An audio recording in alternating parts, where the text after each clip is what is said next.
wasn't that long ago that alternative fuel was the big talking point, and while some manufacturers were investing heavily in hybrid and hydrogen fuel cell technology, others were concentrating more on pure electric drive. Renault was one of those that focused on the latter, and they launched a trio of practical EVs, starting with the Twizy, which was aimed at the environmentally conscious urban hipster. Then there was the Kangoo ZE, aimed at companies who were looking to reduce their carbon footprint. And finally, there was this, the Zoe, the practical 5-door family hatchback. It's aimed at being as practical and as usable as a family hatchback with a traditional combustion engine, but it will have zero emissions and low running costs. The Zoe will cover about 90 miles on a single charge and has an impressive standard equipment list, as well as a wall-mounted fast charger fitted free to your home. And what's even more impressive is that it costs roughly the same on monthly finance as a similarly sized high-spec version of the Ford Fiesta or Renault Clio. If you've never driven an electric vehicle before, then you will find it's a rather unusual experience and it will take some getting used to. The silence, for one, is eerie, and you will find that when you're driving around busy city centres, people tend to be more focused on talking to their friends or using their mobile phones than they are in looking out for electric vehicles. But don't let that put you off.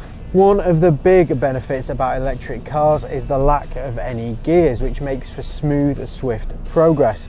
Don't think that you need a degree in electrophysics either to be able to run one. It's just like a normal electric car. Simply press the start-stop button, put it in drive as you would in a normal automatic, and you're away. Comfort is a major plus for the Zoe, especially at low speeds. The soft suspension wafts over imperfections in the road and potholes. This is a car with urban life at the heart of its design philosophy. It darts into corners thanks to responsive and light steering, and while the soft suspension means there is substantial body lean, it never feels unstable or disconnecting. As we mentioned, the lack of a combustion engine means that refinement is simply outstanding. There is a small whine from the electric motor, but other than that, wind and road noise is well suppressed. One key term that's often attributed to electric cars is range anxiety. Now that's the fear of running out of electricity mid-journey.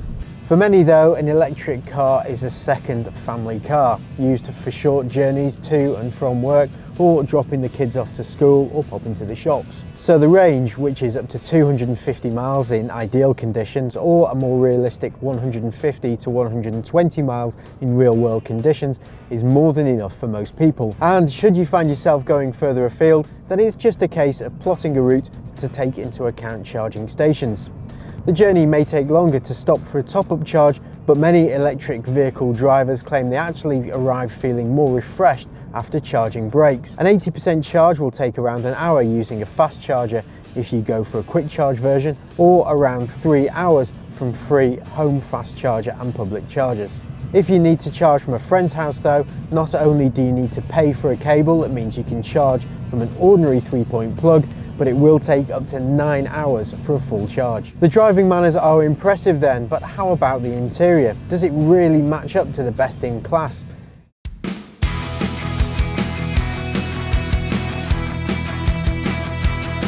The driving position is quite high in the Zoe, and while most drivers will find getting comfortable easy, short and tall drivers will get irritated by the lack of a seat height adjustment. Anyone who's spent time in the modern Clio or Megane will quickly get to grips with the dash layout. You get a credit card style key which lives in a holder at the bottom of the centre console, and a start-stop button to fire the car into life. In fact, the only difference between this and the normal Renault Super Mini is the instrument cluster in front of the driver, which displays speed, battery usage and the range. It's very easy for cars that are built with one eye on running costs to have cheap and nasty cabin materials, not only to help keep the sticker price down, but also they're lighter, which helps with economy. There is an element of the built to a budget feel though, especially the plastics around the door handles and handbrake. It all feels pretty solid though. Forward visibility is good, largely thanks to a big windscreen and thin front pillars, but the rear window is small though, which makes reverse parking just a little trickier. Parking sensors and a camera help on higher spec versions, but they're an expensive addition. Now the Zoe features a 7-inch touchscreen infotainment system, which features TomTom live navigation and traffic updates, multimedia interface, vehicle settings and Bluetooth phone. So how straightforward is it to operate? Well, if we want to pair the phone, we simply hit the phone setting, then settings, manage devices, add device. I'll do a quick search and then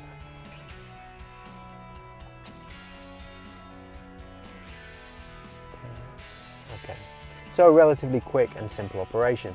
Then if you want to plot a route using the navigation system, then simply hit the home button, then menu, navigation, drive to, and then type in the details of where you want to go. There's always a concern with electric cars that batteries may restrict cabin space, but that's not the case with the Zoe. There's plenty of space up front for occupants to get comfy, the high roofline especially welcoming for tall drivers. Things aren't quite so good in the back, where tall rear passengers may struggle for legroom, especially if the person sat in front of them has their seat all the way back. The boot is a decent size though, boasting a load bay of 338 litres, and this can be expanded to 1,225 litres by folding down the back seats. One slight frustration though is that there's no split seat configuration. It's either a big boot or space for passengers. As for space for everyday items, again there's plenty of places, including this dish to put any loose change or your mobile phone, a couple of small cup holders and a shallow cubby for a bag of sweets too, not to mention a glove box which is on par with many of its rivals. While the environmental benefits will be a big draw for many electric car users, it's the running cost that will be a big bonus, especially for company car drivers. As we mentioned at the start of the video, it'll cost around the same as a similar sized, well-equipped Super Mini like a Ford Fiesta or Renault Clio on a monthly basis. But just be aware that these costs are only so low if you opt to lease the batteries for a monthly cost. Leasing the batteries also means that the Renault will maintain them or replace them if they drop below 75% of their original performance, regardless of how old the car is. If you decide to buy the batteries with the car, then Renault will only guarantee the batteries for the first 4 years. Renault's 4-year 100,000 mile warranty also helps with peace of mind, and you get European roadside assistance included with your initial battery lease contract, or 3 years if you buy the car outright. Equipment levels are impressive though. Basic spec Expression Nav models get climate control, cruise control, Bluetooth and touchscreen infotainment system. Top spec Dynamic Nav adds parking sensors and a camera, upgraded sound system, rear electric windows, leather steering wheel and a knob that also adjusts lights and wipers. It is quite a price hike though, so we'd be more inclined to opt for the cheaper trim. The Zoe is one of the most practical and cheap cars to run in its class. Running costs are extremely low for company car buyers. It's refined and fun to drive, and few electric alternatives make for such an attractive ownership proposition. The brake feel is a little inconsistent though, and the battery leasing cost, while worth it, does bring the price up noticeably. For plenty more on the Renault Zoe, including our full online review, head to whatcar.com.